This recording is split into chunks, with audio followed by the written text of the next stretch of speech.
How do you sleep when the wind owns your house? Imagine the low door, the latch that rattles like a thin bell, the thatch sighing as if the roof itself were tired. Smoke hangs beneath the rafters in a mild gray ceiling. It stings, it comforts, it preserves the wood. Someone banks the embers with ash. Someone else counts the creaks in gusts, testing if the weather is only unfriendly or intent on mischief. A rushlight burns short as a moth's breath. Boots steam by the hearth, stuffed with straw so they will not harden. The dog turns once and folds himself against the clay wall where warmth lingers longest. In the pottage whispers. Yesterday's barley, chopped onions, a heel of salted pork, the color of dusk, a ladle of ale to wake the taste, a pinch of last summer's herbs. Beside it warms a dark half loaf of rye, heavy and faithful. Steam rolls out when the lid lifts, and the house answers with a warm animal smell. People, wool, earth, smoke. Through the partition, the cattle breathe like bellows. Their slow heat climbs through timber into bone. Children sleep curled like commas. An old dog thumps once in a dream and goes quiet. The rushlight shortens. The room becomes a small universe built around a red heart. Winter here is not an accident. It is a system. The house is a heat machine. The calendar, a survival plan. The village a net that catches the falling. Nothing is wasted. Linen against skin, wool above, a hood to hold breath where heat escapes quickest. Mittens tied with a cord so a child will not lose them on the lane. Pattens lift leather out of sucking mud. Light is rationed because warmth is rationed, but the room still glows from the mouth of the oven and the quiet constellations of coals. Listen carefully, and the year speaks. The quern scrape lingered from yesterday, when the last of the autumn rye became flowers smooth as honest dust. A broken cart pin mended by the door remembers the mallet's thud. The spindles purr promises cloth. The barns dream in their frames. In the fields winter grain sleeps under frost. Brave rye and cautious wheat fallow rests. Hedges wait like tightened belts along the lanes. Even in darkness the map of work is visible, drawn in habits, repaired in stories. There is grace in this, not luxury, not misery. An arrangement learned over centuries and relearned every bad year. Salted meat brightens a Tuesday. Cabbage pickled into courage opens a Thursday ale. Mild as a friend, turns a cold mouth into a patient one. You break bread, not slice it. You soak it into stew until it yields, and you pass the bowl clockwise because your grandmother said the fire likes it so. Ash saved from the hearth becomes lye. Sweepings go to the midden. The midden feeds the field. The field returns as bread. And the bread, steaming, settles the house. But rhythms have edges. Wet summers, blighted fodder, vermin that learn the pantry's secrets. Rumors that harden into rules, a custom that protects until it doesn't. When a door opens in a storm, you can feel how thin the difference is between comfort and fear. The same wind that dries barley on good days will scour the marrow on bad ones. You bank the coals tighter, you count the sacks again. You tell the children a story that knows the boundary stones by heart. Tonight we are not chasing romance, we are tracing engineering, done with timber, clay, salt, prayer, habit, and stubborn kindness. Peasants endured winter because they designed for it. They built houses that breathed just enough. They stacked fuel like promises. They stored the year in cellars that smelled of stone in September. They used feast and fast to meter a larder, and neighbors to repair the arithmetic when it failed. Survival was not a miracle, it was a pattern. Food in the bin is warmth in the bones, and the bin begins in the field. Tomorrow's comfort is already sown months earlier, under a sky that now bangs at the shutters. To understand how the cold months were faced without panic, we must start where winter truly begins. Not with snow, but with autumn, when the year bends toward keeping. Rest now, bank the fire. Listen to the rafters, answer the gale with old, patient wood. Taste the smoke in the bread and the onion in the steam. Feel the dog breathe. Hear the kettle click as it settles. This is the threshold where the quiet art of survival becomes visible. Simple, exact, forgiving of little, generous with what it can spare. Before sleep, count the small safeties. The latch mended in dry weather so it will not fail in wet. The water bucket kept off the floor so frost cannot climb into the rim. The spare loaf hung in a cloth sling where mice dislike the sway. The peat cut in high summer now stacked like dark books along the wall. The wooden spoon laid across the pot so it will not rattle the lid and wake the baby. These are tiny answers to large cold. Together they make a language the night understands. Bank the embers and rest. At first light, we'll walk the furrows where this night's warmth was planned. Autumn looks like endings. It isn't, autumn is design. Fields trade color for promise. The calendar is not a parchment but a choreography in boots. The three-field rhythm writes itself into soil. One plot harvested, one sown with winter grain, one left fallow to graze. Next year the roles rotate. Pattern, not luck, keeps the table honest. In the north and center, rye is winter's backbone. It tolerates cold and poor soil, gripping where wheat hesitates. Wheat answers kindly in milder belts, and barley minds its temper on lighter land. Oats fill bowls and bellies where horses and people share the same grain. Good years build slack. Slack becomes safety when weather goes sour. If a barn sighs with plenty in October, January sleeps easier. Threshing has already begun. Under a roof, flails rise and fall in paired rhythm. Thump, lift, turn, straw flies, chaff, drifts, kernels drum into baskets. The sound is winter's first music. It is not merely labor. It is bookkeeping by ear. A day's rhythm equals a week's bread. A damp patch on a bin is a scandal. A mouse trail is an alarm. One good mouser is worth a sermon on prudence. The field is a map of future meals. Winter wheat and rye push root and nerve beneath frost. Snow is not an enemy but a blanket if it comes deep and clean. Fallow ground carries animals so manure can lace it with spring. Hedges hold soil where wind would steal it. Ditches cleared before the ground locks keep lanes from turning into hungry streams. Every November, task argues quietly with February. Tools earn their winter before dark. A blade finds a stone. A haft gets wedged. A missing rivet is heated and peened true. Cartwheels are trued against a frost-hard morning. Plows are checked. Shares greased. Yokes mended. A careless iron left for later is a broken promise to march. In the hushed season, repairs hope wearing work clothes. Fuel is its own harvest. Cords of wood dry under thatch or lean-to. Twig bundles for kindling are tied small and tight. In wet, wood-poor districts, peat stacks rise like low libraries, cut in summer, turned in fall, now hard as loaves. Brush becomes the currency of coals. A good household knows which fuel starts fast, which holds through midnight, which makes a forgiving ash for baking day. Markets and dues keep time with the fields. After harvest, rents in kind travel, grain to the Lord's granary, hens and eggs, sometimes a pig or a lamb. In return, custom can loosen its fist. Gleaning rights, commons for fuel, woodland pannage for swine to fatten on mast, not mercy structure. When structure frays, rumor tightens. If a reeve is stern or a winter harsh, the village remembers every unfair handful weighed on the manor scales. Religion meters appetite and fortune. Martinmas in November marks slaughtering, when fodder math becomes meat math. Advent narrows the bowl. Christmas opens it. Epiphany tidies joy. Then winter steadies toward Candlemas. Fast and feast are not opposites. They are gears. They manage stores, morale, and neighborliness under a story big enough to share. A saint's day can turn a thin week into something worth humming about. Weather is the partner that never keeps the same mood. A sharp cold that locks the lane may still bless the grain beneath. Damp lingers like a thief. Too much wind at sowing scours topsoil and nerves. So people watch unpretending signs. How smoke lays, how cattle eat, how frost writes the sill. A proverb is a small climate model with centuries of field trials. Leisure is a misleading word. Winter is full of necessary, lighter work. Spinning builds thread like time itself. Drawn, twisted, gathered on the distaff in an ever-present task. Weaving grows cloth in a measured miracle. Baskets appear from willow cut in withies. Hedges are laid. Stakes sharpened. Net and line mended. Barn doors are hung true so fox and weather learn their manners. The village breathes through these repairs. Trade threads the cold. Salt arrives in barrels whose heads smell of sea and labor. Stockfish and herring, hard as boards now, will soften into stews that taste of distance. Ale is brewed in the cool, steady temperatures a house can hold. It clarifies while the world goes quiet. Honey, if kept, sweetens a holy day into a memory bright enough to carry a week. All of this is time converted to safety. A sack hung high is less likely to wick damp. A bin raised from the floor will not discover a creeping puddle too late. A latch mended in still weather will not fail in a gale.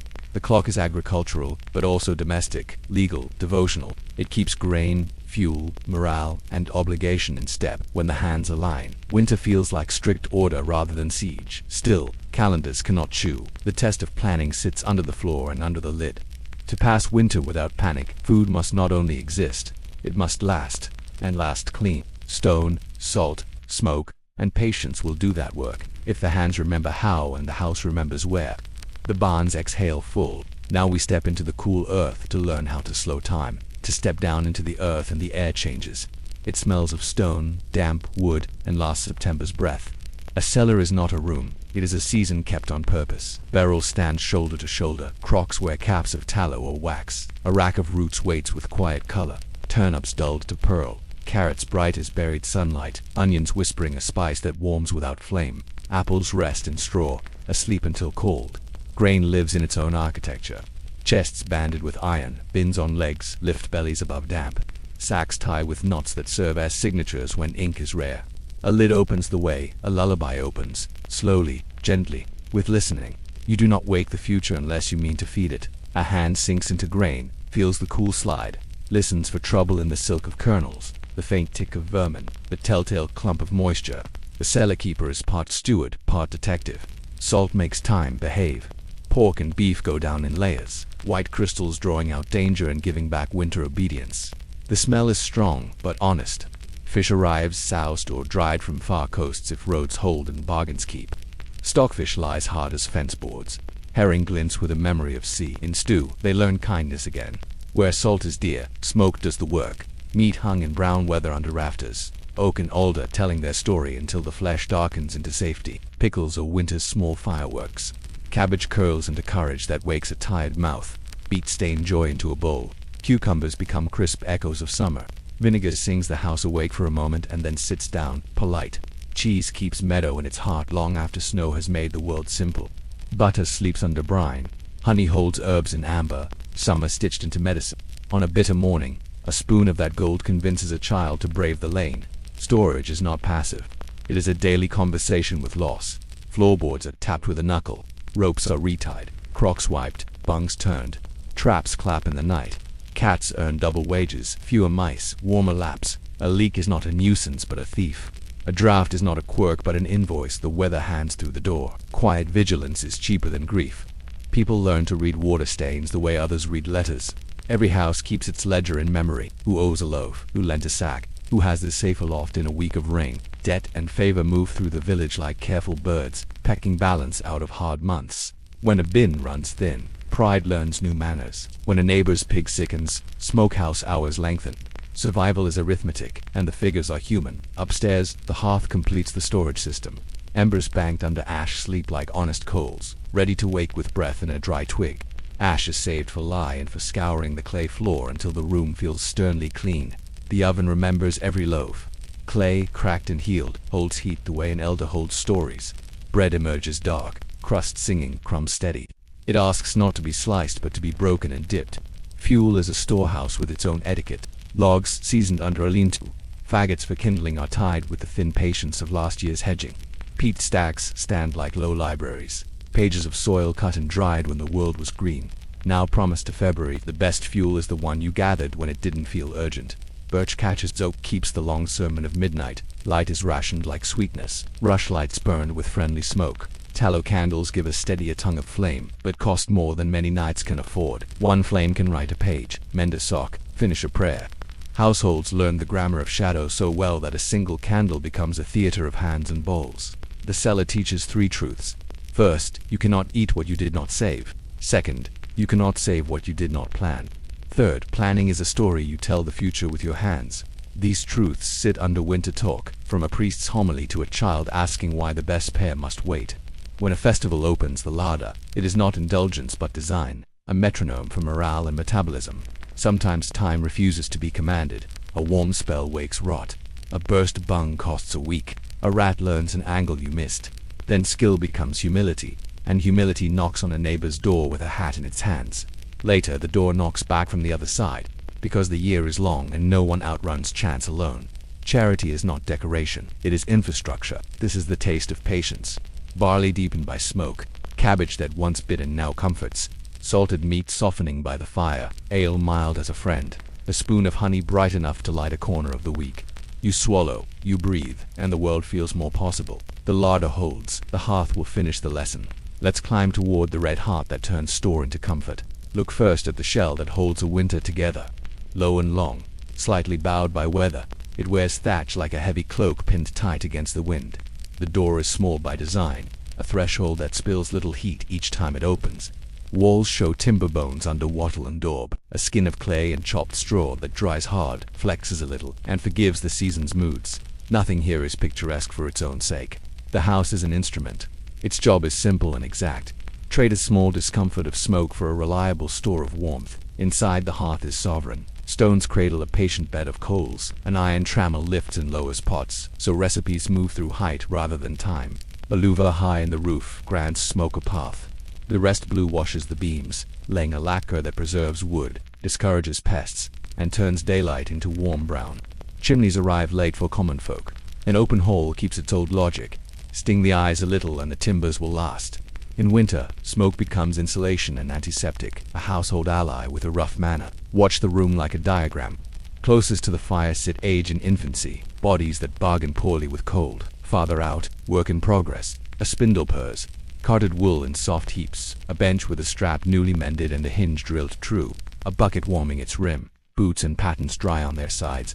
Above, rafters host the store. Herbs in sheaves. Bacon browning. Cheeses ripening by patience. Every object knows the exact square foot where it does the most good. Livestock share the plan through a partition.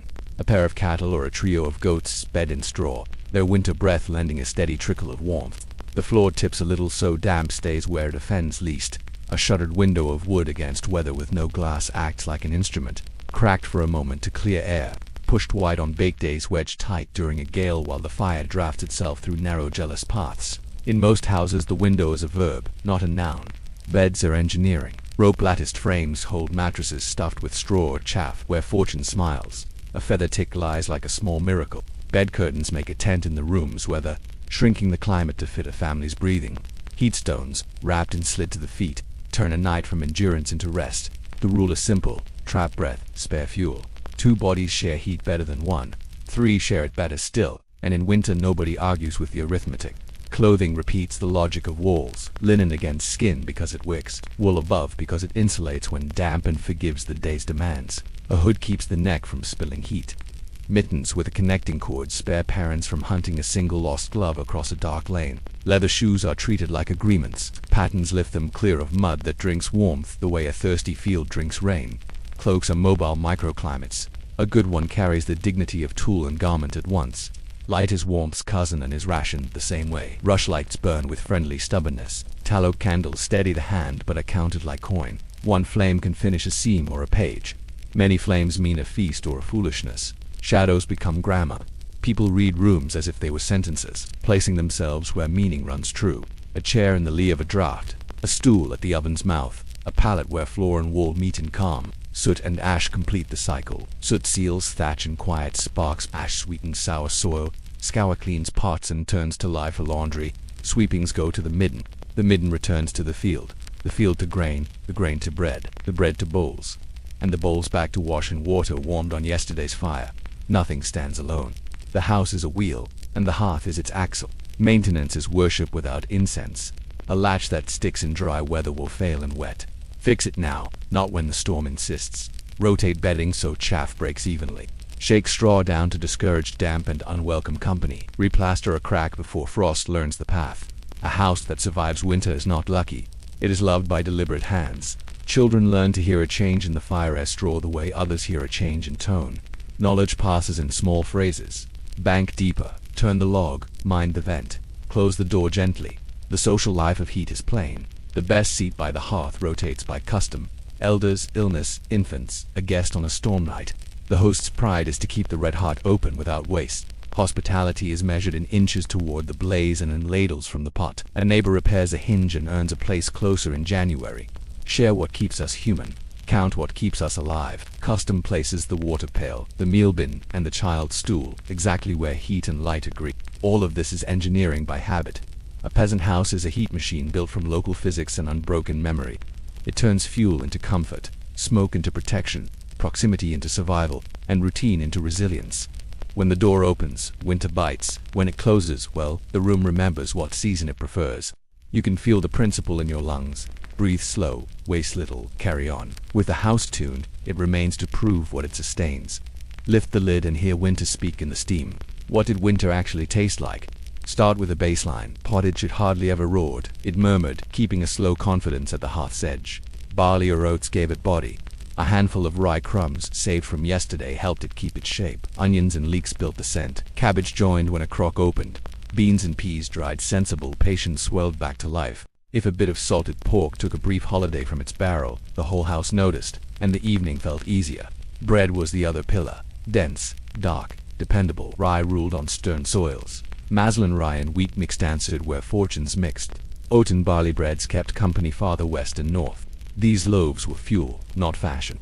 Crusts went to laborers and to children who liked to chew. Crumbs soaked up the day. A village might share an oven firing once or twice a week. Families scored their marks on the dough so no one argued at the door. Bread was so constant that people measured time by it before, bake, after bake, baked. Dairy threaded the cold months in fits and starts. Cows and calves slowed. Goats were more obliging. What milk there was moved quickly, churned into butter when it could be, soured for safety, coaxed into soft cheese while the air stayed cool. A mug warmed at the fire with a crust floating in it could turn a shy child bold enough to carry wood. Whey slipped into bread dough and soup. Modest, yes, but quietly essential. Meat in winter was a memory, rationed like song.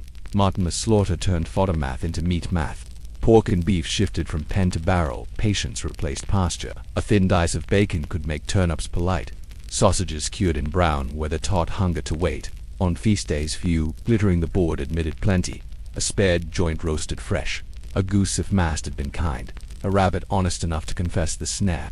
The rest of the week ate the idea of meat through broth and dripping. Fish connected poor soils to distant water. Herring arrived by barrel. Stockfish demanded soaking and beating before it forgave the cook. River eels, where found, were winter friends, fatty, reliable, practical. In Lent, fish stopped being choice and became law. Even outside the fast, a salty shard in a stew could turn a long week companionable. Vegetables did not vanish. They changed their voice. Roots came up from cool earth with calm faces. Parsnips, carrots, turnips, beetroot. Cabbage kept a second life in brine. Leeks and onions fought well above their weight. A handful of dried mushrooms perfumed a pot like a small forest. Herbs marjoram savory time were summer's letters read aloud in winter. They asked for little and sounded like hope. Sweets were modest but memorable. Honey was holiday sunlight. A spoon in a child's mouth paused discipline and made a psalm easier to learn. Dried apples or pears visited pottages and pies. If an alewife had skill, a small ale warmed the tongue and tamed the water. A stronger brew marked better days. Cider and perry spoke where orchards held sway.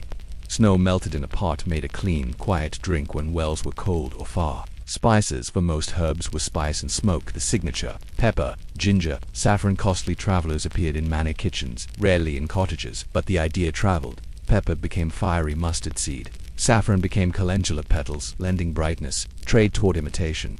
Imitation defended dignity. Eating had its choreography. Bowls passed clockwise. Knives were wiped clean to save both edge and cloth. Salt was pinched with care because it was a road in a crystal. Loaves were blessed before breaking pot thanks. Part counting. The seat by the fire rotated with need. Hospitality measured itself in ladles and inches toward warmth. Picture a winter's day by the bowl. Morning eats last night's pottage, thinned and warmed, with bread kissed by the oven's side. Noon repeats the theme with heavier onion. Supper, after tool edges go to sleep, offers the day's small victory. A well-behaved turnip, a handful of peas, a slice of bacon big enough to start rumor and fat enough to make sense. The meal is not grand, but it is coherent. It says, we planned, we stored, we kept faith. Yet the calendar could flip the table overnight. A fast arrives, and the pot obeys. A feast arrives, and the village remembers joy.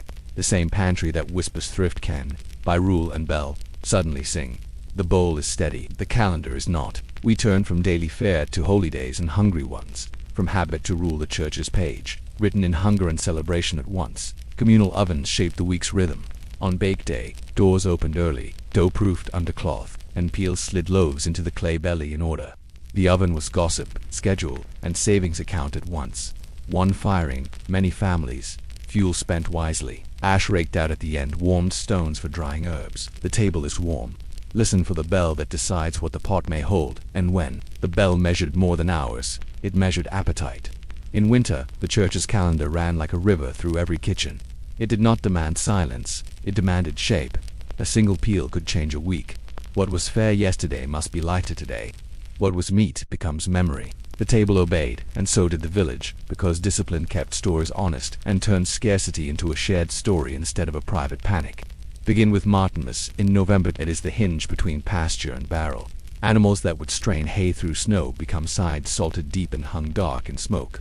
Plenty arrives at once, but not as reautumnly sorting. Fresh roasts salute the saint. Fat goes to candles and soap. Blood becomes sausages.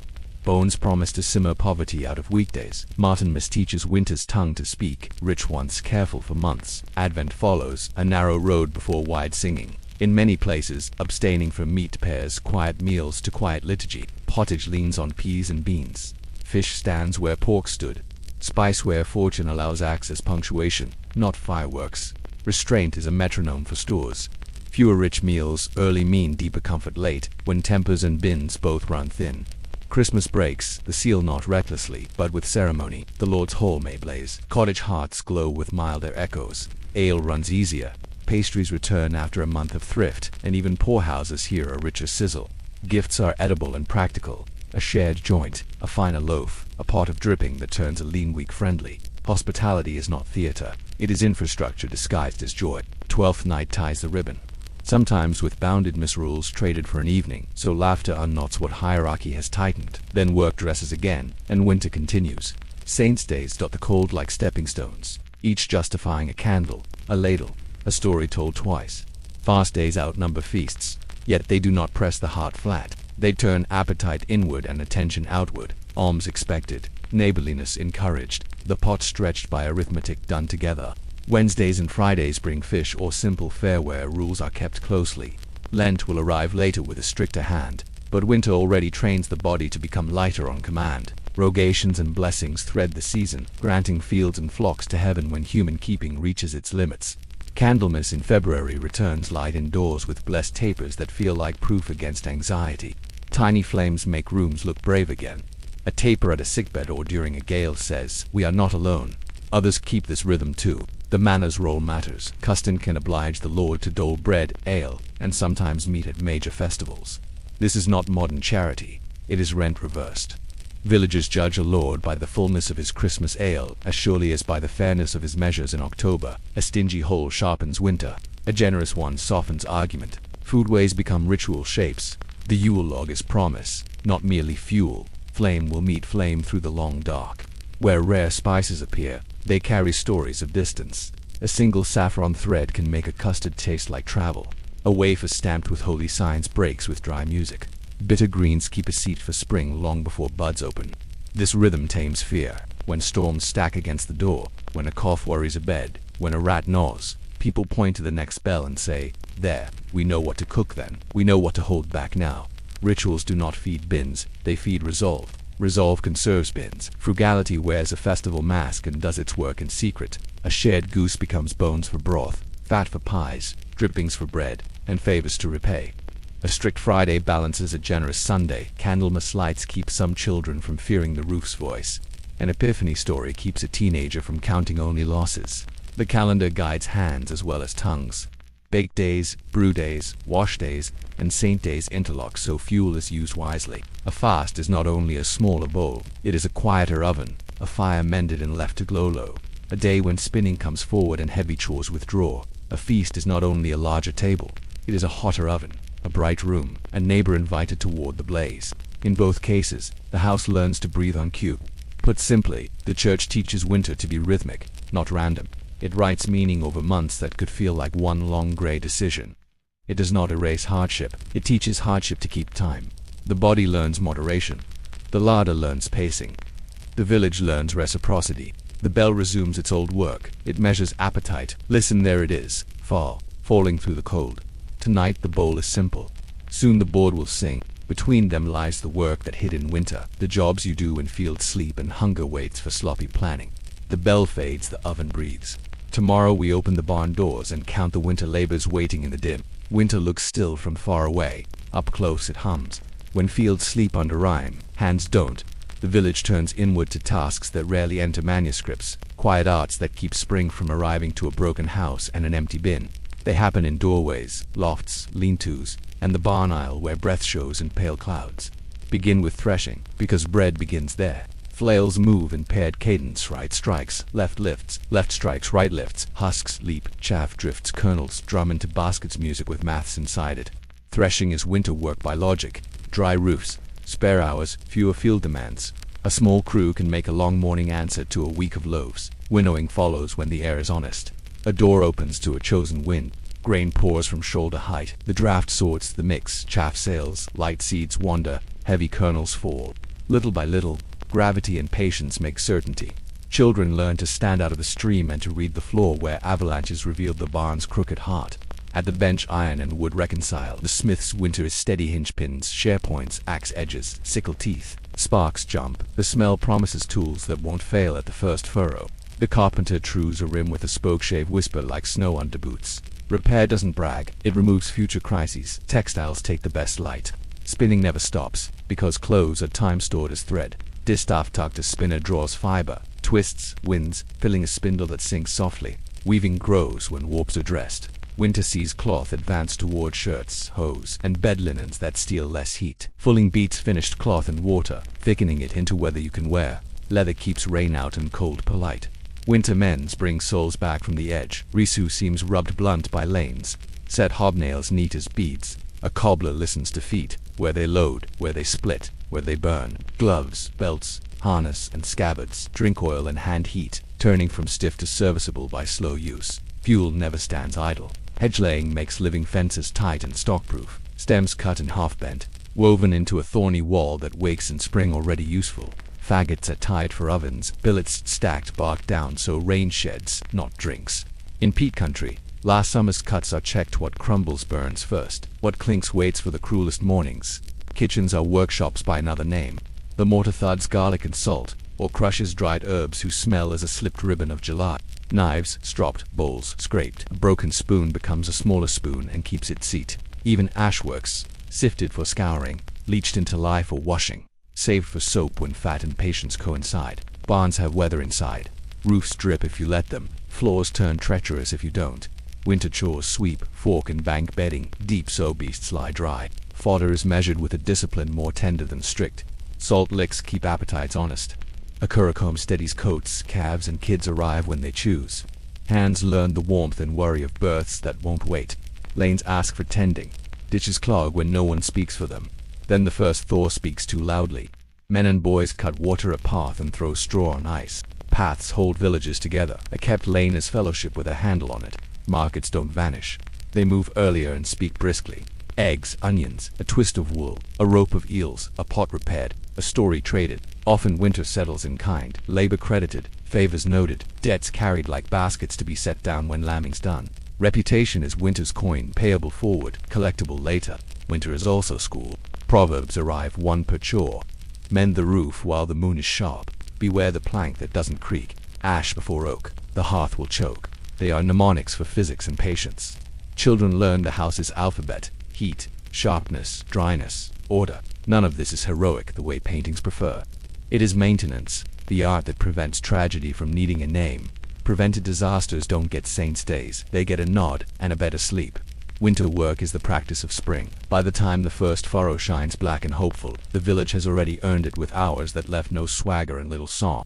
Listen as tools are put away. The rasp laid flat. The mallet head dried from the hearth. Flails hung where weather cannot find them. The spindle tucked. The broom stood on its bristles. The room ends the day as a careful reader ends a chapter. Marker placed true, ready to begin again. The oven's mouth glows. The lane is quiet. The barn exhales. Tomorrow we step closer to the body, what people wore when the wind asked sharp questions, and how cloth, leather, and habit turned cold into something negotiable. The oven is dim and steady. Lay the tools down, fetch the wool. We dress for the weather now. Cold questions the body before it questions the roof. Winter's first argument is with skin, breath, and joints. So peasants answered with layers that worked like small architectures. No modern fabrics, only physics and linen and wool, leather and wood, habit and hope. Layering wasn't fashion, it was engineering you could tie and walk inside. Start at the base. Linen sits against the skin because it drinks sweat and dries fast by the hearth. A clean shirt makes coarse wool kinder and keeps warmth portable. Strip outer layers for hard work without soaking what must stay warm later. Women wore shifts, men long shirts, both cinched cloth with a belt so still air could live between layers, the cheapest insulation. Wool is winter's hero because it forgives damp. It insulates when wet and learns the wearer's shape. Gowns and kirtles cut wind. Hose hug legs. Stitched footings stop drafts at the ankle. Add a surcoat and a scattered wardrobe becomes a system. If a sleeve frays, you darn. If darning fails, you piece. If piecing fails, the cloth binds another seam. Hoods are punctuation. They warm the head and guard the neck, where heat flees fastest. A liripipe can wrap like a scarf or tie under the chin. Where weather is wet, linings matter. Where cold is deep, one who nests inside another. People who must listen for the world keep one ear loose by habit. Hands argue with cold because hands have work. Mittens win more often than gloves. Fingers huddle and share heat. A cord through both sleeves keeps a child's mittens attached. Work that needs fingertips uses half mitts or turn-back cuffs. Afterward, wool drinks sweat and returns warmth. Leather over wool, when possible, seals the bargain. Feet decide morale. Hose with separate footings hug calves. Where soles are thin, a second pair or rags at the ankle change a day. Leather shoes are fed with tallow or oil. Where roads consume leather, wooden pattens lift a traveler above mud and thaw. In marsh districts, clogs with pegged soles keep feet honest. Socks are rare. Felt insoles and straw do quiet work. Cloaks are portable rooms. A half circle of well-filled wool can turn sleet into inconvenience. Pinned at the shoulder, a cloak becomes windward wall and leeward tent at once. It shelters a child, a loaf, a newborn kid. At night it folds into bedding. By day it proves hospitality. Sharing a cloak edge is as kind as sharing a cup by the fire. Belts and laces matter. A belt carries knife pouch. Sometimes a small cheese calories worn like a talisman. Laces let garments shift through seasons and bodies. The same kirtle can belong to a growing girl, a nursing mother, and an aunt with a stick. Sewing is editing. Keep the sense, adjust the margins, tell the story again. Color also works. Browns, grays, creams, and woad green mix with feast day flashes. Madder red, weld yellow, a blot of imported blue. Dark cloth forgives smoke. Light cloth proves Sunday cleanliness. Woven bands at cuffs and hem strengthen wear points like an extra row of stitching. Wet is winter's sly tactic. Drying has a schedule. Boots are stuffed with straw and set near, not on the fire. Hose hang where draft and heat agree. Wool is brushed, not baked. If snow arrives, laws invert. Knock it off quickly. Keep fabric breathing. Harvest free water later. Smell is part of the wardrobe. Smoke clings, tallow speaks, damp argues. People answer with herbs in rafters, and in sachets lavender where it grows, thyme, savory, mint. Clean is the absence of trouble.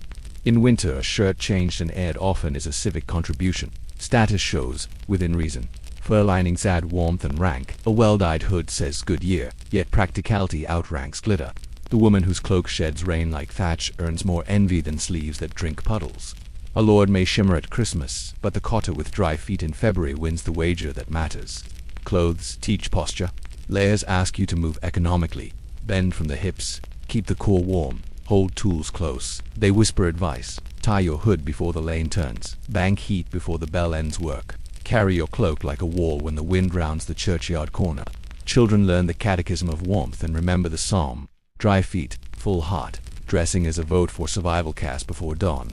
After the vote, labor begins. Garments earn their keep by turning breath into weather and sweat into steam. At evening, layers come off in reverse. Steam hangs, then vanishes. Linen dries. Wool forgives. Leather waits for oil. The body thanks the clothes by mending them tomorrow. The lamplight thins.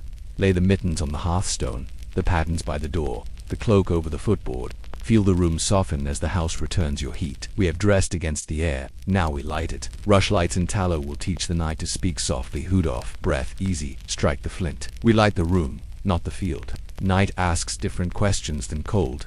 Darkness is not only a lack, that is a presence that touches corners and then the mind. Peasants answered with small, stubborn lights and a choreography that turns shadows into furniture.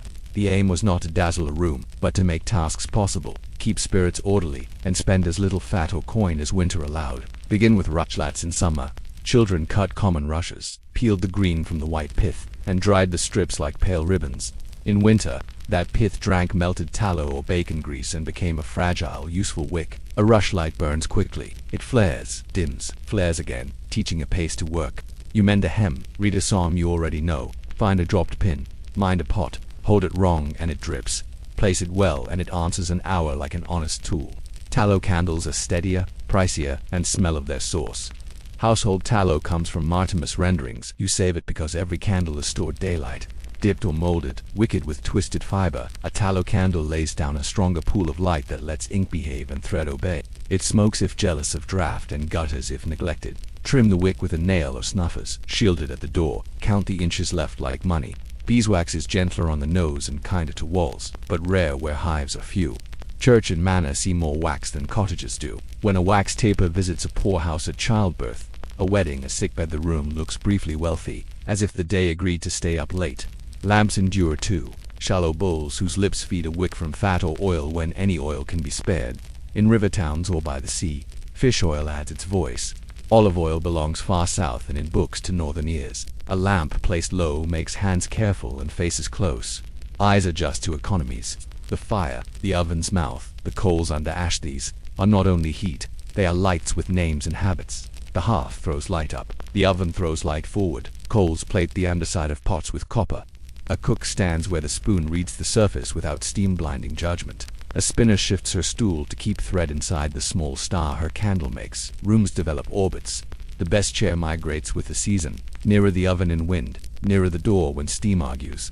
The Bible or service book rests where evening light lays faithfully. The mending basket waits in half shadow so needles won't drop into dark. Children are posted as runners to turn pages, fetch a coal, or mind a latch when a gust tries theft. Smoke is a roommate and a negotiator. It leaves slowly, painting beams, sealing thatch, making rafters dull to pests, but it complains if vents are wrong or fuel is green. The language of smoke is winter literacy. Pale and thin is content. Thick and brown is insult. A backdraft scolds technique. The cure is patience. Drier fuel. Better banking. A looser door for a moment. The pot hook raised an inch. Night management goes beyond light. Sound must be polite. Hinges greased. Latches fitted. Tools nested where feet won't find them. Bedtime is tiered. The youngest first, then workers, then the pair who mind embers. A low story wraps the room in one sentence. Listening together is cheaper than more candle. The village owns the dark in common. Windows trade hints of flame across lanes. The alehouse glows long on feast eves but short on fasts. In sickness, neighbors notice the light that refuses sleep and bring broth or offer hours. In storm, a candle in a tiny window faces the road like a small lighthouse. The path is cruel, but this door knows your name. Travel after sunset is avoided when it can be arranged when it can't. A horn lantern guards flame from wind and teaches feet to choose the honest middle of the lane. Stars matter more than schedules. Moonlight promotes errands. Footsteps learn the grammar of ruts and stones. Dogs tell you who you are within 3 houses by scent alone. Economy has manners. One candle becomes 2 when a needle meets fine linen. To become one again when the seam is done. Children learn to love flame without touching it and to say goodnight with a breath that neither spits nor begs. Polished metal or even a dish of water doubles a flame. The goal is not brightness. It is sufficiency with grace. Night concludes in ritual. Embers are hived under ash. A last pot moves to the hearth's back. The small lamp kisses dark. The bar settles. Someone checks the sky through the shutter crack and forecasts in peasant words, stars hard as nails. Wind like washing, frost writing its name. Someone else listens to cattle shift, a dog sigh, the house exhale. With light made calm and the room arranged for sleep, breath slows and talk thins. Tomorrow brings different work, but the grammar of evening repeats. Fuel measured, wicks trimmed, a little brightness borrowed and paid back in care. Winter nights do not bully where people keep company with the small sciences of flame. The candle is low and steady. Bank the coals. Tomorrow we face the hard question that can end the music. What happens when the year goes wrong and winter stops negotiating? Most winters were strict, but negotiable. Then came years that refused to bargain. Between 1315 and 1317, much of northern Europe met a season within seasons that broke the ordinary grammar of survival. It began as ordinary at first, then unreasonable. Sowing windows closed, half finished. Seed rotted in cold soils. Hayfields drowned. A wet summer is not only a wetter shirt. It is missing fodder in January and thin milk in March. The year tripped, and the years after fell over it. Grain is the hinge of peasant life, and the hinge stuck. Rye and wheat failed widely. Barley sulked. Oats looked hardy and then disappointed under relentless cloud. Prices climbed, then ran. Markets became theater. Carts arrived late or light. Measures were watched like defendants, and small frauds tried to masquerade as miracles. Seed grain sacred because it is tomorrow was eaten in many places because there was no clean later to keep. Once that threshold is crossed, recovery needs more than a dry week. It needs time. A hungry household cannot lend. Fodder failed as surely as bread. When haystacks are small, animals leave the ledger and enter the larder too soon. Cattle went thin. Disease found easy doors. Herds shrank, and with them the next year's strength in milk and traction. Pigs, the peasants' flexible savings, moved early to barrel. Goats were pressed until their useful stubbornness turned to silence. A village that spends its herd in winter pays in spring with weaker plow teams and shallower furrows. The famine did not only empty bowls, it unstitched capacity. Salt, winter's quiet ally, turned fickle. Rain-swollen roads slowed the barrels. Coastal works failed to dry brine efficiently. Forests already cut close for fuel could not support extravagant smoking. Meat that might have carried a month gave up days too early. Fish trade stumbled under storms that mocked small boats and under prices that mocked small purses. Herring, stockfish and eels still reached inland, but not in the forgiving amounts that turned gray weeks into bearable ones. The sellers' math stopped adding. Authorities tried the tools they knew: alms, price caps, exhortations. Some towns opened stores. Some lords loosened dues. Some merchants were pressed to sell at reasonable rates while facing unreasonable supply. A ceiling cannot command a sky to clear. Courts busy with grain offenses also saw other pressures. Theft from fields, woodlands cut to hard vagrancy that looked like weary migration. Where custom once answered hunger, custom now had no surplus to spend. Chroniclers wrote in the language of astonishment because the ordinary words for rain and hunger felt insufficient.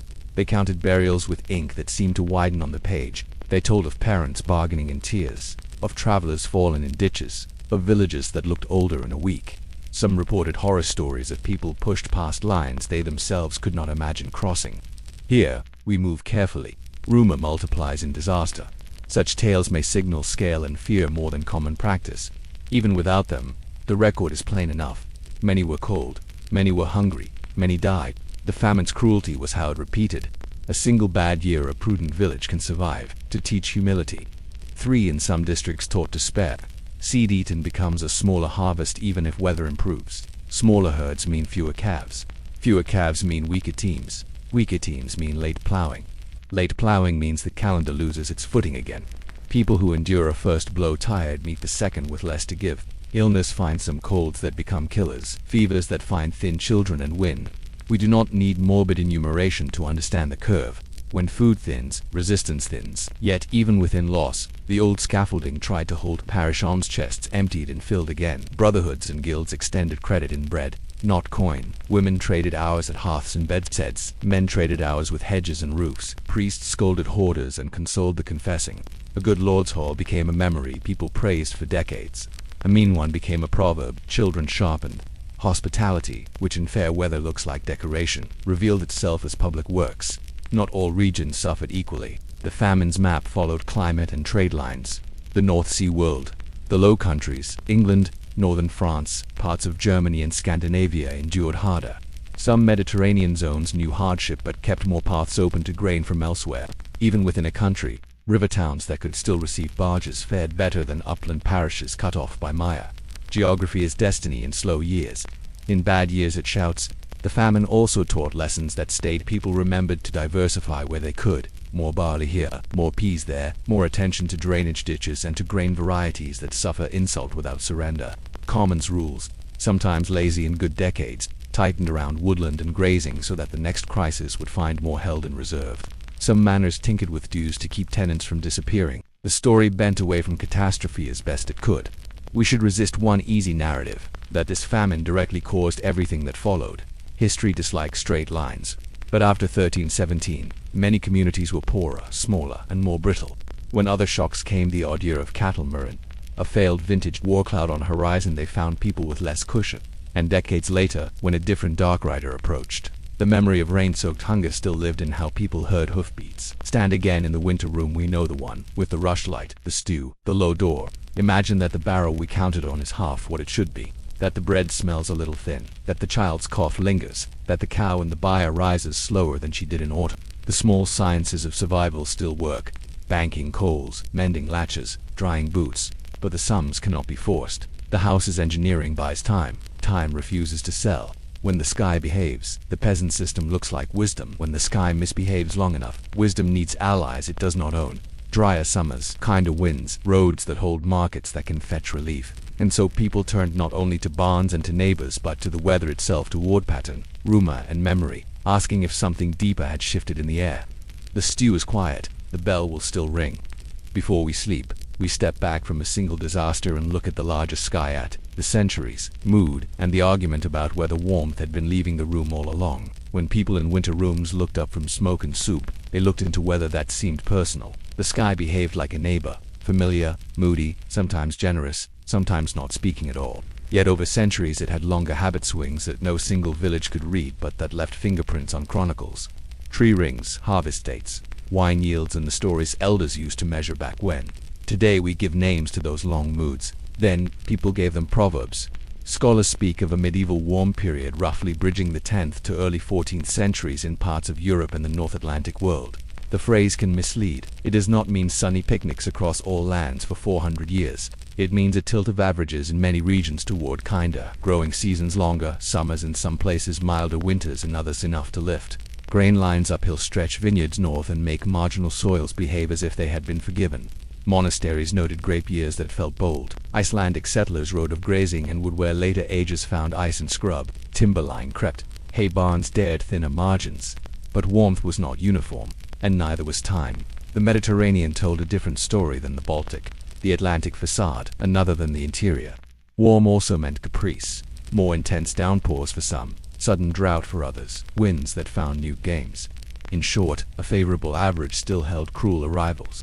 A peasant, hearing a scholar speak, would say, "We had good years, we had bad years, but there were stretches when good years came a little more often, and thin years recovered faster." Around the 14th century, many records begin to darken. Not everywhere at once, not to the same degree, and not in a tidy line. Yet signs of a broad cooling and heightened variability, what later writers dubbed the start of the Little Ice Age, appear in tax rolls, parish accounts, and letters that complain in weary prose. Frost fairs would one day skate the Thames, but even before spectacle, the pattern bent. Later springs, wetter summers, untimely storms. The Great Famine of 1315 to 17 did not prove a continental climate shift by itself. It lived inside a larger argument the atmosphere had started. What does a cooler, fussier climate mean on a table? It shortens betting windows. Spring sowings jam into narrow weeks between frost and deluge. Harvests risk a green kernel or a black one, with less of the patient. Dry interval grain begs for hay. The quiet empire that rules winter animals spoils if June sulks. Grapes turn shy, apples complain. Salt pans lose days to cold winds, and fishers lose weeks to seas that won't negotiate.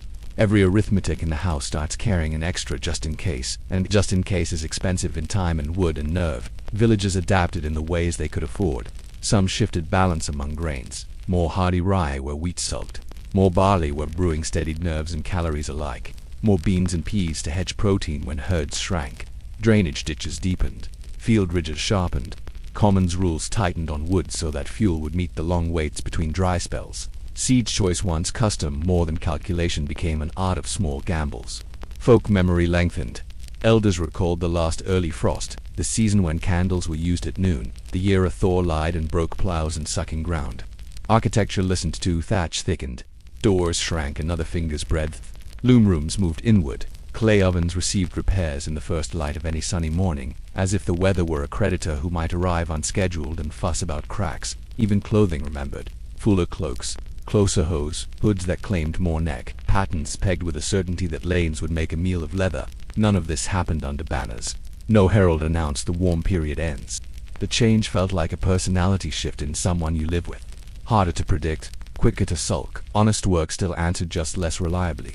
Some regions kept their bargain longer. Wine still climbed stony French slopes. Olives still blessed Mediterranean farms. Elsewhere, edges frayed. An upland parish that once grew reliable, Maslin, found itself forced toward rye and rumour. Marsh parishes fought water with spade and oath. River towns, with trade as insurance, fared better than hill hamlets with only barrels and prayer. Debate remains today because evidence is noisy. A tree ring narrows for drought and for cold. A chronicler dramatizes and undercounts. A vineyard's success depends on hands as well as heat. But when you lay the clues together, the Paul and the planks of old peers, the ledgers that list grain at prices that make bishops write in the margins, the curve suggests a chill mood settling in, then wobbling, then deepening in later centuries. Warm and cold are easy words for a messy truth. Variability grew teeth. For peasants, climate was never theory. It was the difference between a child learning a song after supper or sleeping early because the room wanted silence. It was whether Candlemas candles felt symbolic or necessary. It was whether a fast day trained the larder or punished it. The genius of village life lay in treating weather as a partner to negotiate with daily, while accepting that, over generations, the partner might change its terms. And still, even in stern winters, the calendar offered harbors. From Martinmas to Candlemas, the year stitched warmth and meaning through feasts, blessings, and licensed joy. If climate is the paragraph, festivals are the punctuation that lets human breath find its place. The wind knocks once at the shutter and moves on. We follow the river of winter days from slaughter and storage to candles and song, the arc from Martinmas to Candlemas that taught cold months how to glow. From the first cold mornings of November to the first hints of thaw in February, winter in medieval Europe followed a lit path. It could not cancel hardship, but it taught patience and turned survival into a chain of meaningful days.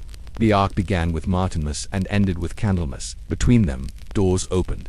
Ovens blazed and bells braided prayer to appetite. Martinmas, November 11th, stood where pasture ends and barrow begins. It was the yearly settlement between fodder and mows, a reckoning that saved the living by sacrificing the excess.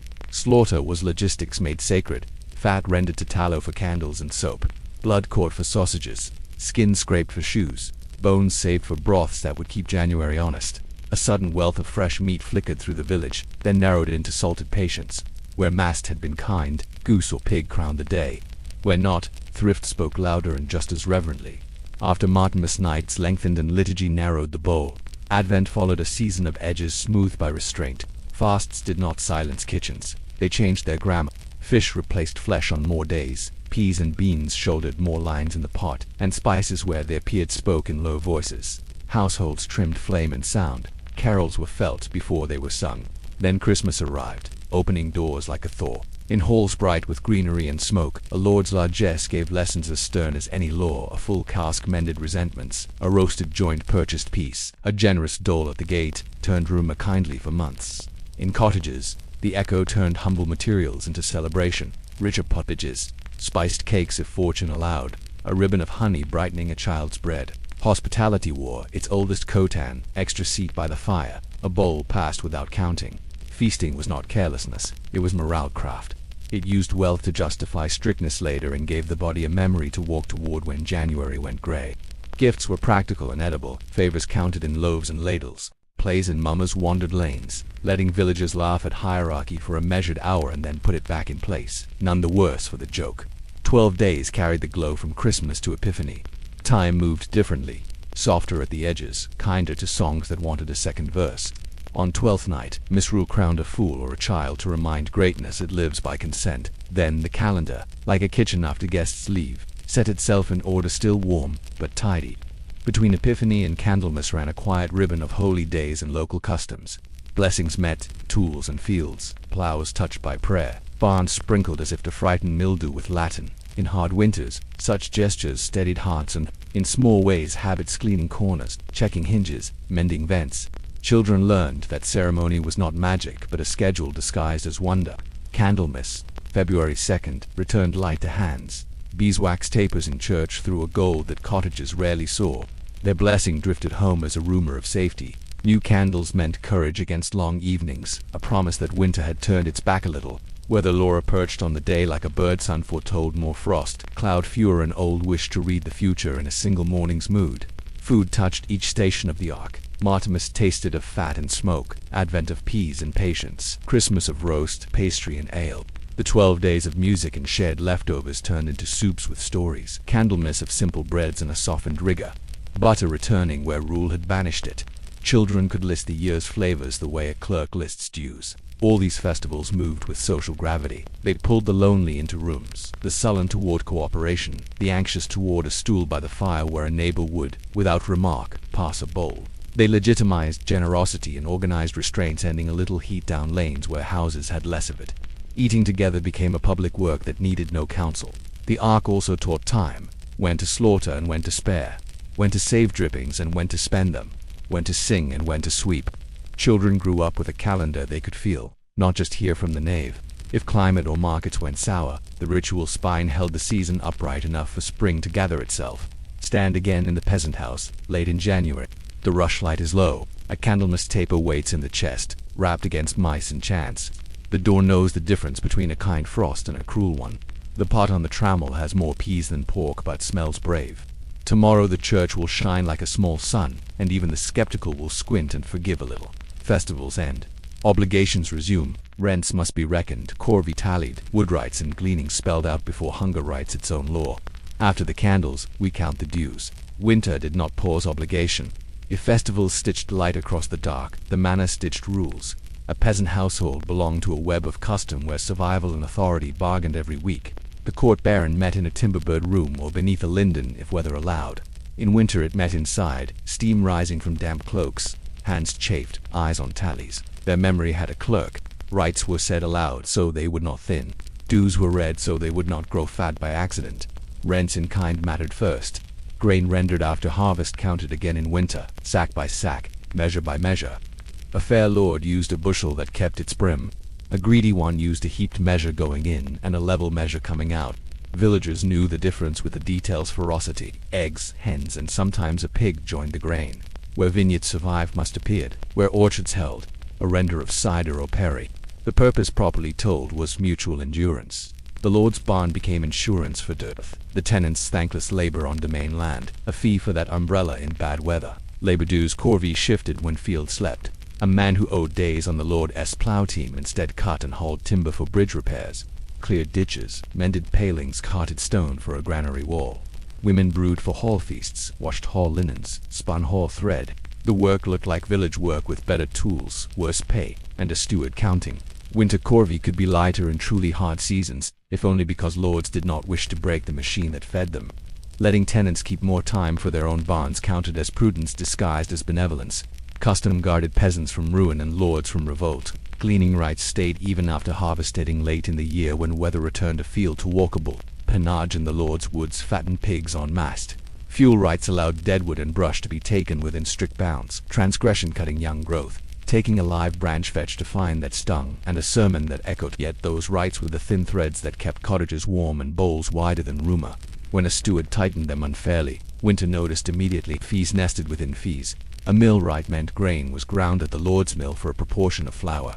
The miller's toll watched like a thief and defended like a cousin. An oven right meant baking at the lord's oven when one existed. Fuel saved and schedule shared, with dues gathered in crust and coin. A bridge due kept roads from drowning. A ferry due kept trade from freezing. Each right looked like a restriction and functioned like infrastructure. Without such centralized tools, wood would vanish faster, floods would speak louder, and fuel would burn frivolously. The manor court performed memory. It witnessed transfers of strips and cottages within open field systems, recorded marriages and the fines that accompanied the paperwork of ordinary life, and registered alehouse licenses so winter nights would be lively but not ungoverned. It punished the small crimes winter invited: a theft of turnips, a poached rabbit, a hedge cut too eagerly. It also mediated quarrels: whose cow strayed, whose ditch sent water across a boundary, whose sons brawled on a fast day. Better to settle before Lent than after. Status threaded obligation. Free tenants paid in coin or negotiated service downward to a fraction. Villains paid in labor and in the humility the records demanded. With head uncovered, a phrase that reads colder than it felt: customs costume rather than humiliation's lash. Cotters with little land traded days for rights, lived closer to hunger, and knew the clerk's handwriting better than they liked. The manor depended on all three and pretended otherwise only at feasts. Alms were not decoration. A lord judged generous at Christmas and on certain saints' days banked loyalty to spend in lean months. A stingy hole saved coin and paid in unrest. In famine years, barns opened by law and by calculation. Feeding 100 mouths thinly now avoided a village emptying later. The steely arithmetic of benevolence was a winter craft as real as ditching. Coin threaded through kind. Taxes due upward tallage in some periods arrived like weather, seldom fair and never negotiated at the cottage door. A good reeve argued totals downward at the hall, then outward to the village with a show of reluctant duty. A bad reeve made enemies carefully and often. Between them, the parish priest preached conscience to both sides and passed a basket a day later. Justice in winter wanted to be quick. Cold made tempers short and travel slow. The court moved faster on disputes that could freeze into feuds. Sworn neighbors, jurors in the plainest sense, spoke for boundaries and character, holding the map of custom in their mouths. Written charters mattered, but winter put more trust in voices that would still be on those lanes when the snow thawed. The open field system itself, strips scattered across great furlongs like threads in a single cloth made, neighbors legible and obligations mutual. No one could farm alone. No one could break rules without tripping a dozen feet later. Paths between ridges existed as much for talk as for traffic. Winter used those paths to carry rumors of fairness or its absence, and rumors are instruments sharper than sun. If all this sounds like government by habit, that is the point. Habit administered heat, bread, and quiet. The manor's letter of law mattered, but its survival value lay in not startling the people who fed it. A lord who learned that lesson kept tenants in sleep. One who did not found himself rich in parchment and poor in plows. At the hearth, the peasant counted dues with calm hands. 3 days to the lord next week. 1 hen at Candlemas, the miller's toll on Thursday, a hope that the steward's measure would be honest. Then the spoon returned to the bowl, the hood was tied, and work went on. Obligation did not feed a child, but the roads and ovens it maintained helped that child meet spring. Shut the manor hall's door against the draught. We leave parchment and return to the kitchen. Esteem to the medicines and charms that winter households kept when laws had no advice at all. When cold presses and the doctor lives 3 parishes away. Households become clinics, chapels, and small theaters of hope. Remedies travel by memory, a mother's hands teaching a daughter how to steep, cool, bind, and wait. Priests bless. Midwives bargain with pain in tones that sound like prayer but act like science. The border between the two is porous, and in winter, porous things keep you alive. Start with a cupboard. Honey waits like summer in a pot. It soothes throats, coaxes appetite, and makes bitter things gentle. Vinegar stands beside it, a sharp grammar that cleans, wakes, and sometimes scares stubborn smells into leaving. Garlic and onions, chopped and salted, become small soldiers against foul air. Herbs hang in sheaves from rafters. Thyme for a chest that whistles, sage for a mouth that won't behave, mint to settle an argument between belly and bread. Most doses are kitchen-sized, a spoon, a pinch, a draught, no stronger than a story. Heat is medicine. A stone warmed in ash and wrapped answers a joint that protests like old timber. A linen rag dipped in hot ale and laid on a temple argues with headaches better than philosophy. Steam under a cloth bowl clears a face when rhyme has moved indoors. Beds are drawn tighter. Drafts are taught manners. Breath is coaxed to move in deeper, steadier sentences. The body is a house of rooms closed, the doors warm, the central hall. Poultices look like cooking gone sideways. Mustard ground to a paste stings life into cold fingers. Onion poultices convince a cough to surrender its grip. Mashed turnip under a cloth pleads with stubborn swellings. Fat, when there is some, carries herbs into skin like a trusted messenger, and beeswax seals the bargain. Bruises learn the color of patience under arnica or comfrey where known. Sprains answer to binding in time. The rule is simple, don't force what should bend back on its own. Charms coexist with compresses. A child's fever meets cool cloths and a whispered verse. A scald receives clean water, a calm hand, and a cross traced once less to summon thunder than to steady everyone in the room while the pain decides. Folk words hang around remedies like warm breath. They mark the moment we become careful. Even skeptics keep one in their pocket because winter is long and men are not made only of reason. The house itself wears amulets of habit.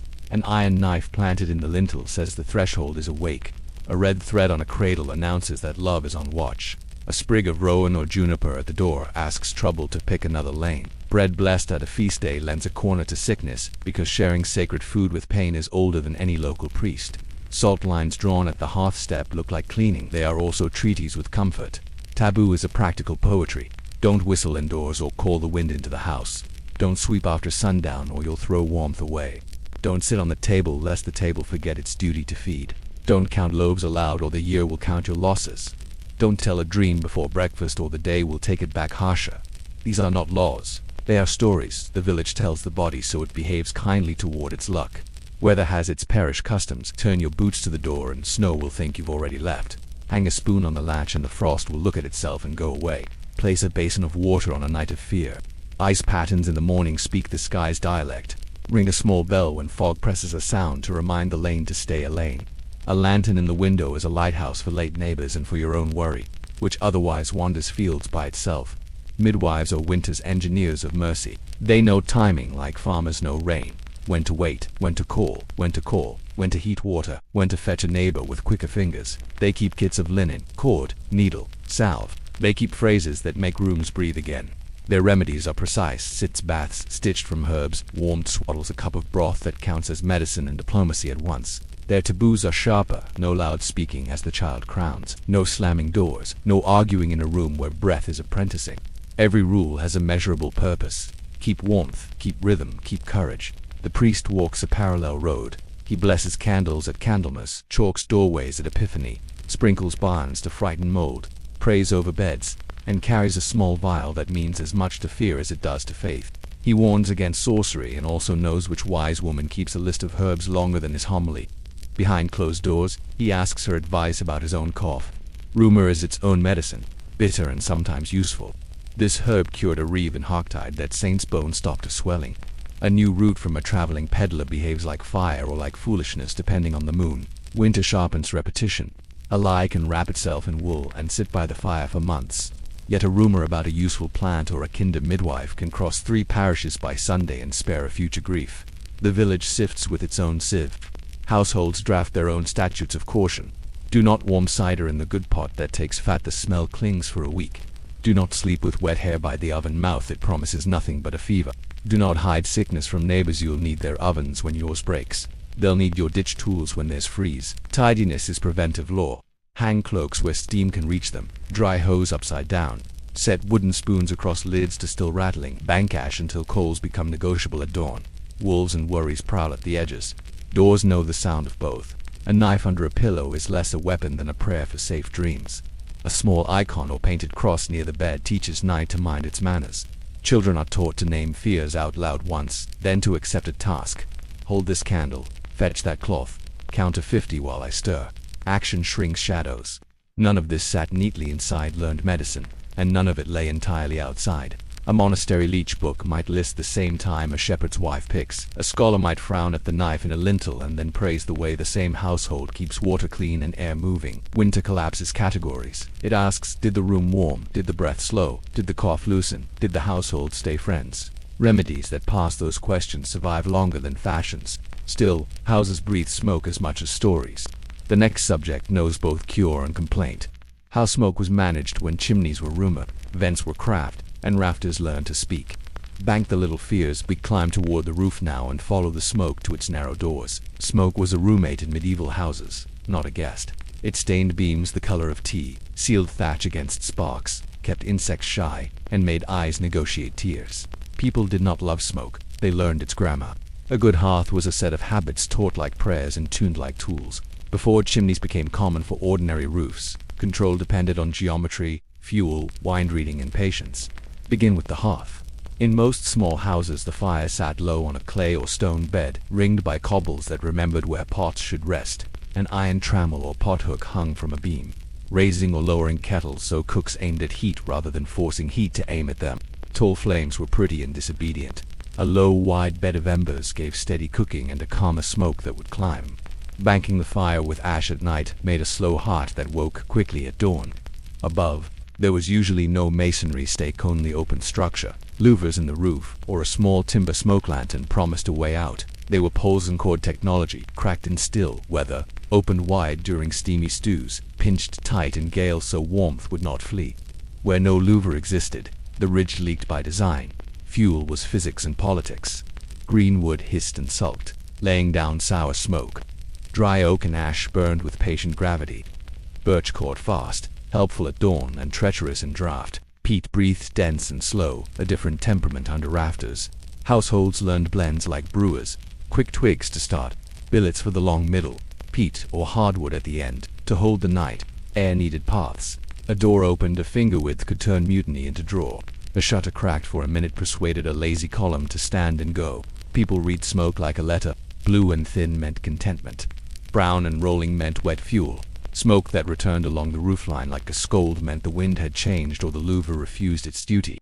Why did chimneys arrive late for peasants? Cost, craft, and trade-offs. A proper stack wanted stone or brick, a mason, and a hole cut into a roof that already worked. Open holes. Meanwhile, offered benefits. Chimneys forgot to brag about smoke-bleached timbers that lasted longer. Meat and herbs cured among the rafters. A broad democratic warmth. In harsh winters, the burden of smoke became insulation. Eyes watered. Houses endured. Chimneys crept in as rooms subdivided. When a ceiling went up to form chambers above, the generous height that once hosted smoke vanished. A flue became necessary. Early answers varied by region. Timber and or smoke hoods funneled toward a vent. Squat stone stacks hugged gables. Later, wide walk-in fireplaces turned the hearth into a little room. Sparks were tamed. Drafts schooled. Cooking gained new geometries with side ovens and cranes. Change moved unevenly.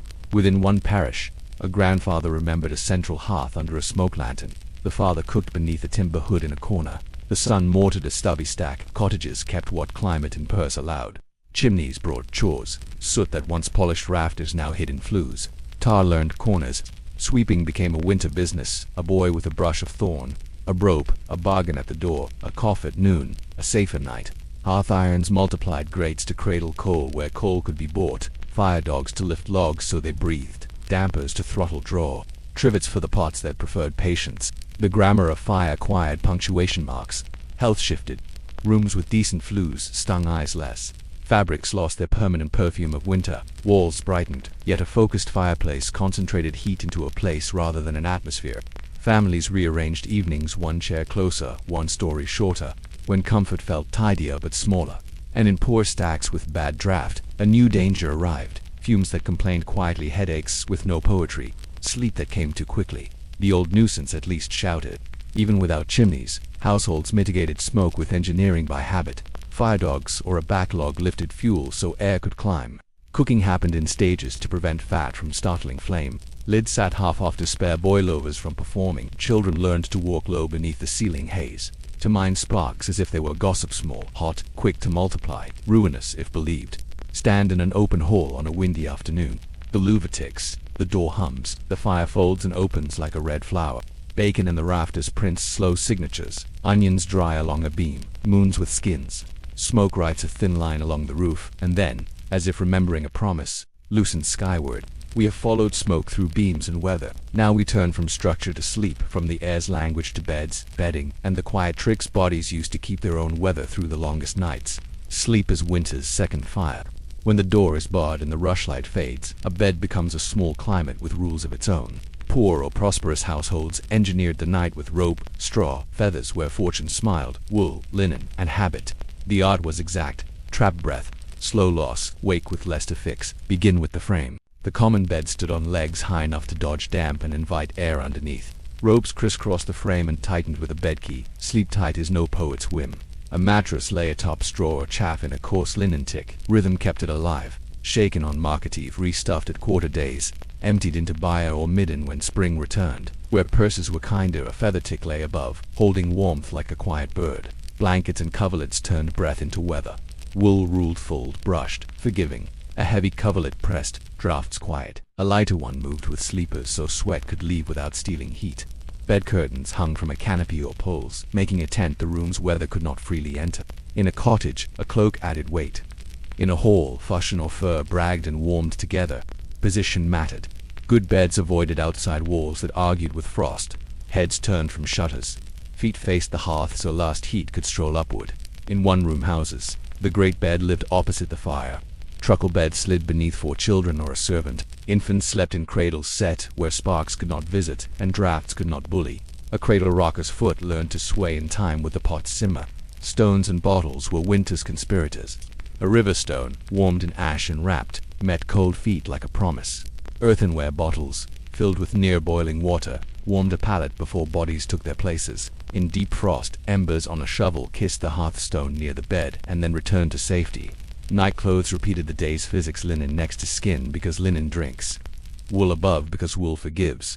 Caps trapped heat where loss is fastest. Mittens and bed socks were tools, not jokes. In some districts, an oiled cloth across the chest stood against coughs. Science or superstition, it kept drafts from practicing on lungs. Sharing heat was not romance only, it was math. 2 bodies lowered the cost of a night, 3 more so, within the rules of kin and custom. Children paired by age, elders near the warmest lee. A guest on a storm night earned a closer place. Dogs kept fewer mice and lent more warmth. Cleanliness had winter grammar. Sheets changed less. Airing mattered more. On still mornings, bedding hung at a shuttered cracked rank. Sharp air and returned fresher. Mattresses were beaten to shift lumps and evict what did not pay rent. Lice were a democracy. Remedies were heat, smoke, combs, and humor. Sleep itself was patterned. Many spoke of first sleep and second sleep, a waking hour between for quiet talk, a cup of small ale, prayer, mending, or romance without haste. Long nights made civilized intermissions. If a child woke coughing, this interval felt made for tending. Privacy was cloth and courtesy. Curtains, screens, and habit drew boundaries where stone could not. Teenagers learned to cough before they moved. The dignity of sleep came from order as much as depth. A bed left tidy at dawn paid interest in the evening. Danger owned an aisle through comfort. Sparks, smoldering peat, low drafts that coaxed smoke into the room, these were nighttime's petitions for folly. Rules hardened, bank the fire low. Keep tinder away from bed. Never hang a candle where sleep can reach. Lift the latch gently for the midnight pot. The last 2 bed walked the house like a watchman. When illness visited, beds became ships. Propping a chest with pillows turned a cough from siege to parley. Warm stones rotated like hands on a clock. Broths and possets arrived as medicine disguised as supper. A crack on the lee side taught air to come and go politely. A blessed candle steadied fear. By dawn, The bed's weather surrendered to the rooms. The first up tested coals, pulled a boot to measure luck, and sent breath ahead like a scout. Bedding folded, roles reversed. The bed kept the day's clothes warm while the house relearned work. Feathers resettled. Straw side. Dogs stretched and reconsidered duty. A good night did not guarantee a good winter. It bought leverage. Warm sleep made hands more accurate, tempers kinder, and illnesses less greedy. But cold months chose their moments. Disease liked crowds, damp, and thin diets. The same rooms that guarded heat could trap breaths. The next lesson belongs to that quieter enemy: how winter invited sickness, and how people argued back. Lullabies stitched sleep's edge. A mother's prayer steadied the room. A father's proverb set the next day's pace. Silence helped shared breathing, taught the house to rest. Stir the embers to a morning red. We stepped from blankets to breath. The season of frailty begins here. Winter pressed even when larders held and fires behaved. Cold narrowed blood, damp fed mold. Crowds shed breaths, and thin light dimmed resolve. The house that saved heat sometimes trapped air. The village that pooled labor also pooled illness. No plague banners were needed. Ordinary fevers, stubborn coughs, and stomach upsets could tilt thin months toward danger. Households built defenses that looked like etiquette: food choices, fire habits, cleaning, and cautious company. Begin with hunger's shadow. Even competent storage meant diets heavier on grain and roots, lighter on fresh greens. No one spoke of vitamins, but bodies noticed. Gums bled easier, wounds sulked, skin cracked and invited trouble. Cabbage and brine and onions and everything were not only flavor, they hedged efficiency. Ale, safer than some wells, carried calories and a whisper of strength. Goats gave small milkings, butter slept under brine, cheese held summer in patient wheels. Air was another ration. A banked fire and tight shutter conserved coals, but asked lungs to barter. Smoke irritation blurred with coughs from other causes. Good households aired rooms fast and early, a shutter flung wide for the time it takes to say a psalm. Embers brightened, then the room sealed again. Bedding breathed whenever sun visited. The language was domestic. The logic was epidemiology before the word existed. Crowding tightened transmission. Families formed a small climate behind curtains and by the oven. Alehouses pulled neighbors toward steam and story. Churches gathered breath into chant on bitter mornings. Markets and fairs moved joy and germs together. Etiquette adapted. Share ladles, less pass cups with thought. Wash hands as if piety were practical. A house proud of order made fewer funerals, though none escaped them all. Illness wore familiar names. Fevers that ran and broke. Coughs that lingered past a saint's day. Quincy's swelling throats. Agues that shook bodies. Winter flux that punished infants and elders. Eye inflammations raised by smoke and close hands. The vocabulary was imprecise but observant, tuned by patterns. Wet weeks, then coughs, fasts to stern, then weakness. Crowds, then bell ropes. Busy care was kindness organized. Broths moved first, chicken where possible, pea and onion where not, honey soothed, vinegar cleaned, garlic dead breath to clear. Herbs traveled in steam and poultice.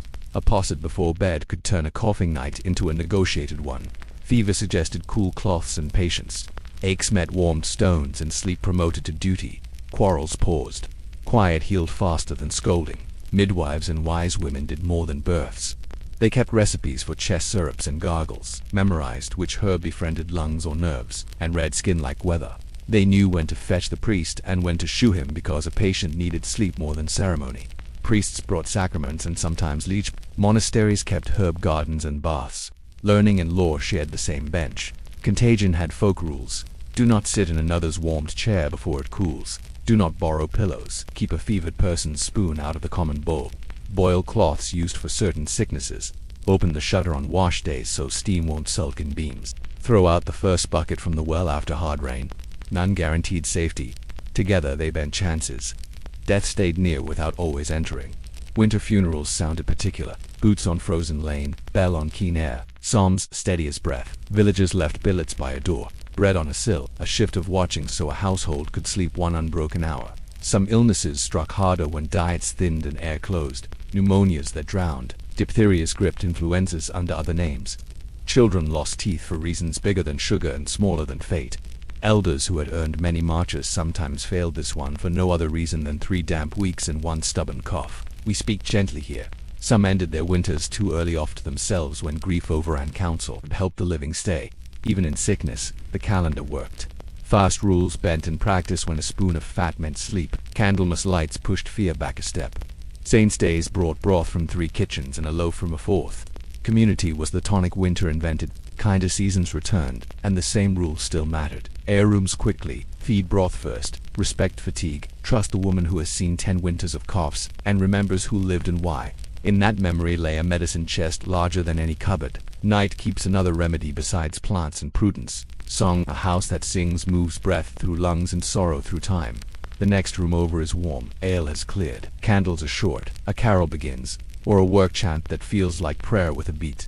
Spoons are down, draw closer to the hearth. We listened for music that measured winter and kept hands steady. Winter's soundscape was smaller and closer than summer's. Doors thudded, latches clicked, wind whispered through thatch. Indoors, pots, side spoons, tapped bowls like polite knocks. Voices carried warmth as the hearth carried it from cold to skin. Carols belonged to long nights. Verses were inherited quilts, patched, mended, shaken out each year. Children learned them by standing under the words like rain. Melodies traveled from nave to lane and back, changed by weather and by whoever sang loudest. Some were walking songs built for breath in cold air. Others were fireside pieces where a refrain let hands turn the spit or mend a seam. Many were catechisms in disguise, doctrine sewn into rhyme so memory would not drop it. Work songs kept winter from fraying. Threshing had a beat. Old men swore grain behaved better if the rhythm was honest.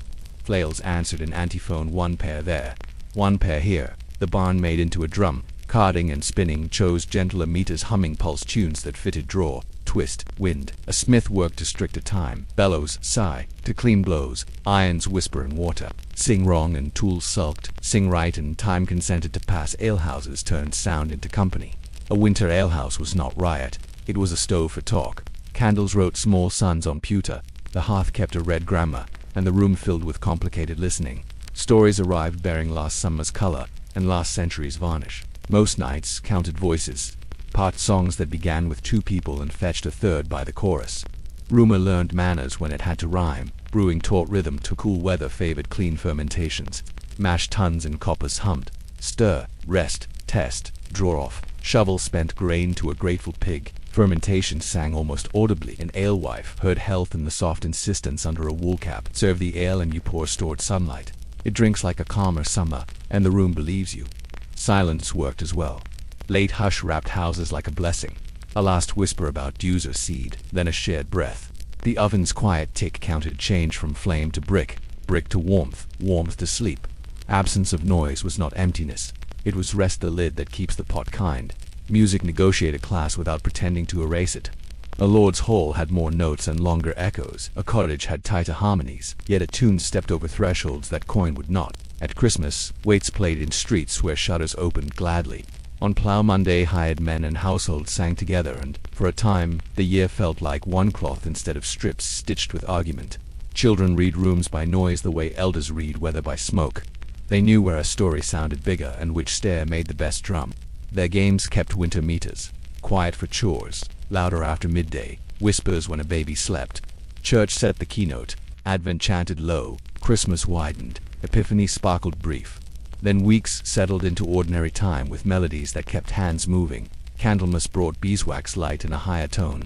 Bells patterned days so well you could cook by them without looking at the sky. Outside, the world made music from physics. Brooks froze in plates that tinkled when cattle drank. Ash trees creaked. Barn doors moaned when wind leaned. Snow had registers, dry squeak for the hardest mornings, muffled powder for work, wet slap for afternoons that asked you to hurry home. Songs also bridged moments that feared silence. Digging a grave in frost wanted a tune so iron wouldn't sound like judgment. Carrying an ill child wanted a hum so the air might remember mercy. Mending a roof in a gale needed a shouted refrain that kept hands believing they could finish before the light failed. These were not performances, they were bridges. Sometimes melody persuaded rumor to stay small. A verse could carry correction without bruising pride. Sing it again, but leave out the bit about the miller, someone would say, and the song learned manners. A village that edits itself in melody suffers fewer long feuds. Winter's final instrument was the door latch. 3 knocks at a late hour meant help, 2 meant news. 1 meant a neighbor who had miscounted his candles and needed a small loan of light. The answer was practical. A ladle of stew, an ember in a pan, a stool by the fire for 10 minutes and then off with you. Mind the drift. Charity went further when it moved on the breath of a song. The house quiets now. Embers are low. A child finishes a snatch of rhyme in sleep. The last mug is rinsed. Beyond the shutter, A different music begins, the faint groan of ground, loosening its iron. When a morning finally arrives with a soft edge, people will shoulder tools and step into a phrase older than any carol. The first furrow drawn into waking earth. Hush the room. Keep the tune under your breath. Tomorrow we listen to the plow speak in black lines and hopeful steam. When the cold loosens its bite and frost writes thinner letters on the sill, winter shifts from siege to truce. Not yet spring, but the thought of it, their air smells less metallic. The lane no longer breaks underfoot like pottery. A morning arrives with a strange softness at the edges. Breath clouds, yes, but the sun has a patience that did not visit in January. Someone turns a boot toe into the garden and the topmost inch yields with a sigh. Hope travels on such small reports. The village listens to fields the way sailors listen to tide. A hedge that dripped all winter now merely glistens. Ditches, cut faithfully in Advent, carry melt water with decent manners. Skylarks test the sky. Cattle push noses into air as if reading a letter. The reeve walks with a stick, strikes a clod, nods once. A decision has moved from rumor to plan. The plow team will go out. To plow is to compose the first sentence of a year.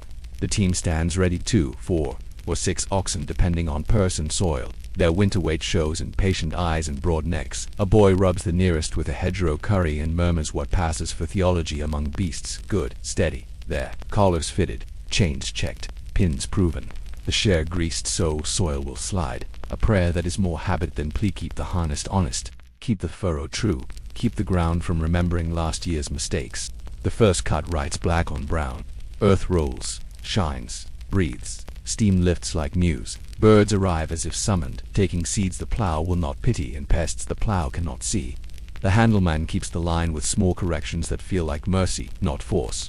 Behind him, the sewer doesn't yet walk. Today is only preface. Today, the village reminds itself that it can still move in concert with ground. Tools gathered through winter pay their debt. The share that was sharpened on a gray afternoon.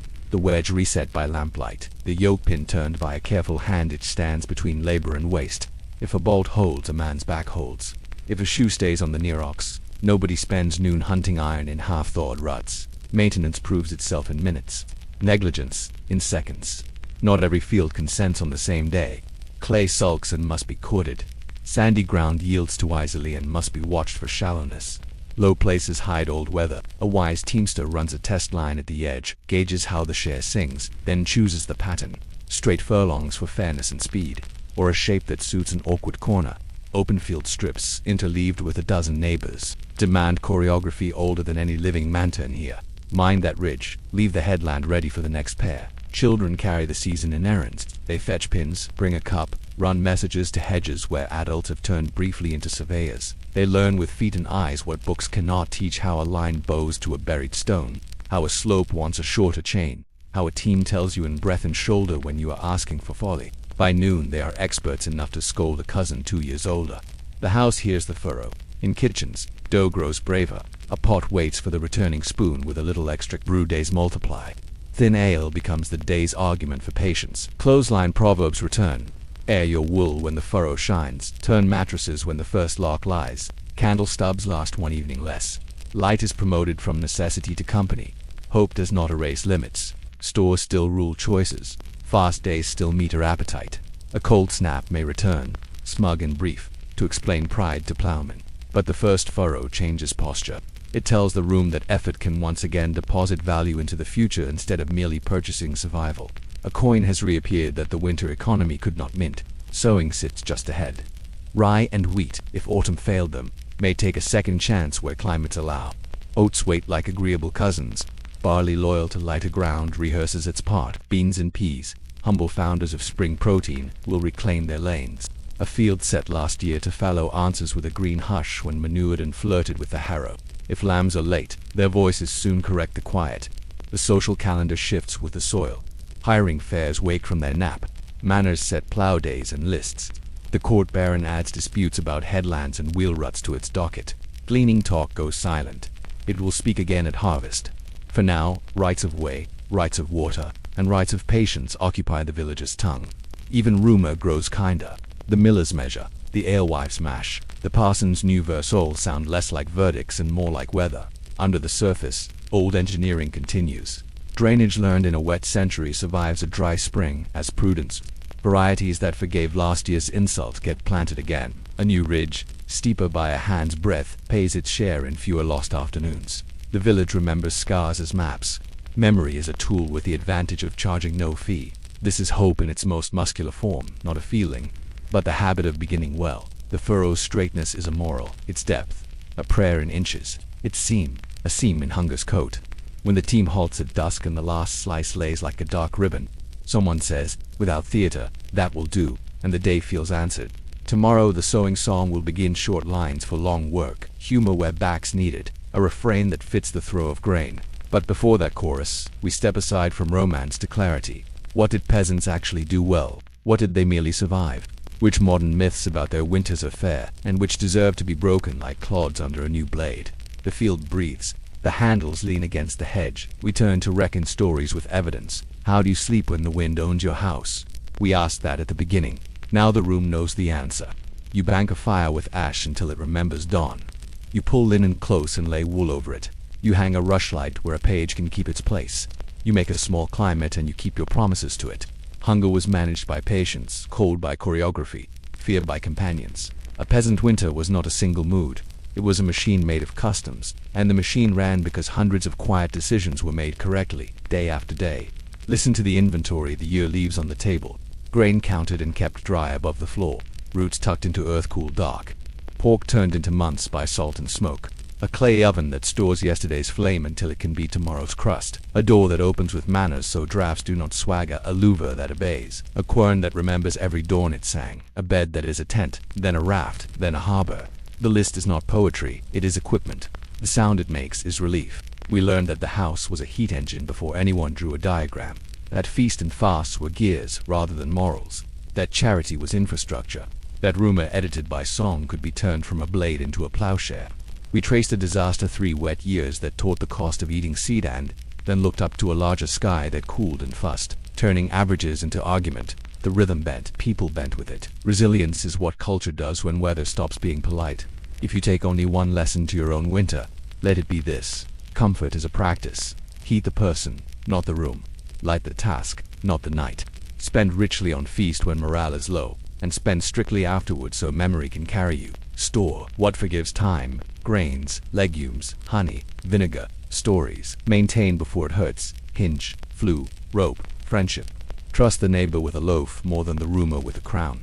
And if the sky sulks, shorten your wagers and lengthen your songs. There is tenderness in competence. Watch a hand lift a pot lid just enough that steam can speak without escaping. Watch a child roll a rush pith between fingers, lay it in fat, and set it to burn with a seriousness that would shame a bishop. Watch a woman tie a hood so the knot sits where wind cannot find it, then tie a second, loose a knot in a child's strings so it will fail safely. These are not quaint gestures. They are a grammar of survival, and grammar, used well, makes music. The myths that painted peasants as frozen or foolish fade under this light.